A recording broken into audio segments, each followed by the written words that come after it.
بسم اللہ الرحمن الرحیم۔ محترم ناظرین، السلام علیکم۔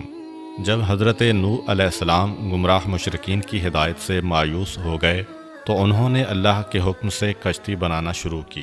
جب وہ مکمل ہو گئی تو آپ نے مومنین کو بلایا جو بہت کم تھے اور ان سے کہا کہ کشتی میں سوار ہو جاؤ، جبکہ قرآن میں سورہ ہود کی آیت نمبر 41 میں ارشاد ہوتا ہے، یہ اللہ کے نام سے چلے گی اور رکے گی، بے شک میرا پروردگار بہت بخشنے والا مہربان ہے۔ اللہ تعالیٰ کی طرف سے آپ کو حکم ہوا، ہم نے کہا کہ اس میں ہر چیز کا جوڑا سوار کرو اور اپنے خاندان کو سوار کرو سوائے اس کے جس کے متعلق ہمارا قول پہلے گزر چکا ہے۔ آپ نے اہل ایمان کے علاوہ تمام جانداروں کے جوڑے بھی کشتی پر سوار کیے۔ کافی دنوں تک طوفان جاری رہا۔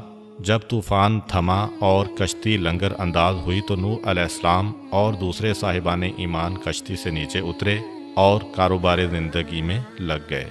حضرت نوح علیہ السلام نے گھڑے بنانا شروع کیے۔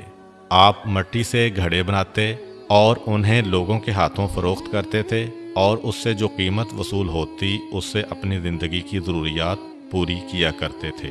ایک دن ایک فرشتہ انسانی صورت میں ان کے پاس آیا اور ان سے بہت سے گھڑے خرید لیے اور ان کی قیمت ادا کی۔ پھر اس نے ایک ایک گھڑا لے کر آپ کے سامنے توڑنا شروع کر دیا۔ آپ کو اس کا یہ عمل ناگوار گزرا۔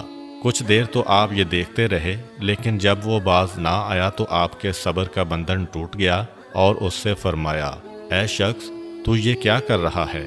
تو میرے ہاتھ کے بنائے ہوئے گھڑے کیوں توڑ رہا ہے؟ گاہک نے کہا، آپ کا اس سے کیا واسطہ ہے؟ یہ گھڑے میں آپ سے خرید چکا ہوں اور اس کی قیمت ادا کر چکا ہوں۔ اب یہ میری ملکیت ہیں، میں انہیں توڑوں تو آپ کو کیا اعتراض ہے؟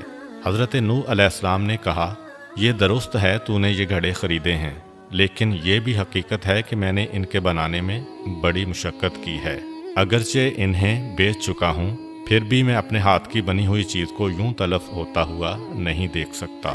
گاہک جو کہ دراصل فرشتہ تھا نے کہا، آپ نے یہ گھڑے خلق نہیں کیے، صرف بنائے ہیں، اس کے باوجود تلف ہوتے ہوئے نہیں دیکھ سکتے، تو آپ نے خدا سے اس کی مخلوق تلف کرنے کی دعا کیوں کی تھی؟ حضرت نوح علیہ السلام نے یہ بات سنی تو آپ رونے لگے۔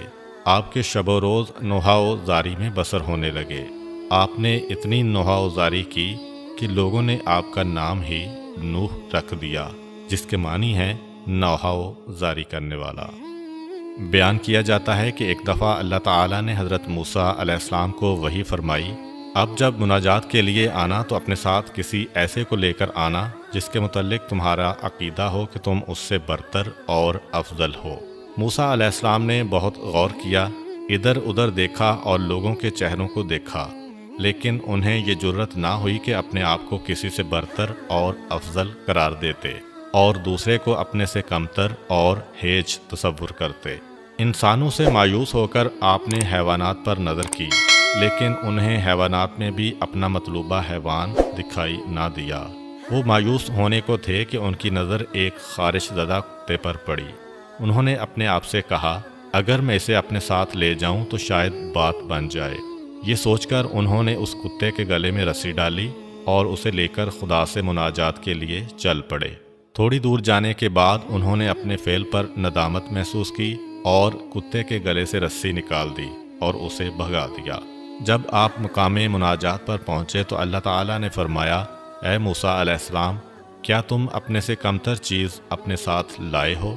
موسیٰ علیہ السلام نے عرض کیا، خدایا، جس کا تو نے مطالبہ کیا ہے وہ چیز مجھے نہیں ملی۔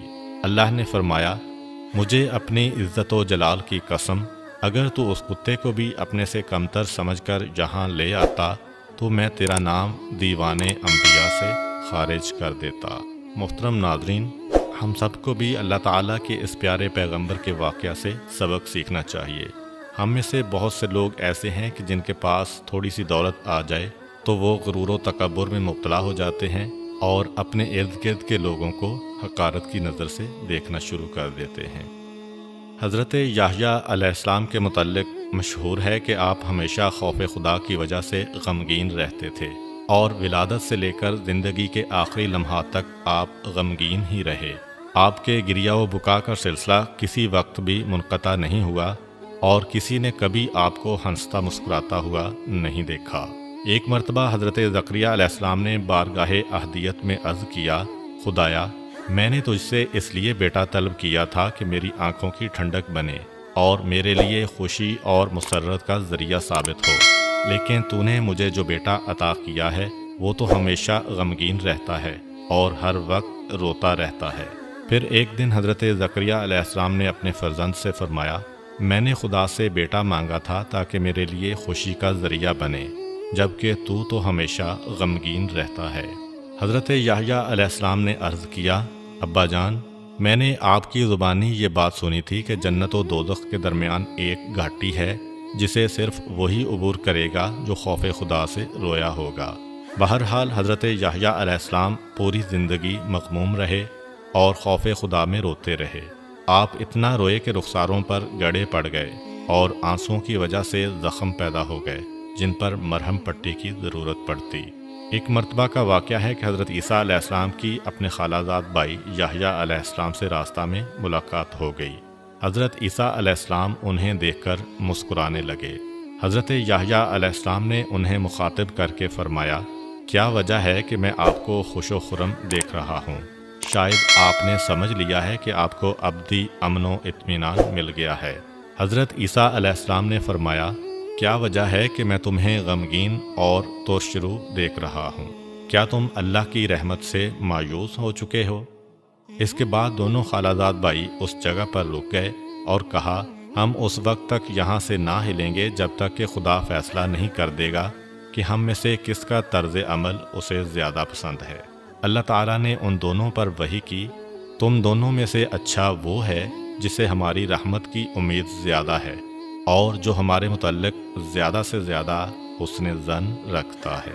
بے شک انسان کو اللہ تعالیٰ کی رحمت سے کبھی بھی مایوس نہیں ہونا چاہیے اور اپنے مسائل اور مصیبت کے وقت صرف اسی سے لو لگانی چاہیے۔ امید کرتا ہوں کہ آپ کو آج کی ویڈیو اچھی لگی ہوگی۔ اگر آپ کو ہماری ویڈیو اچھی لگی ہے تو ویڈیو کو لائک کریں اور مزید اس طرح کی ویڈیوز دیکھنے کے لیے ہمارا چینل سبسکرائب کر لیں۔ ملتے ہیں نیکسٹ ویڈیو میں، اجازت دیجیے، اللہ حافظ۔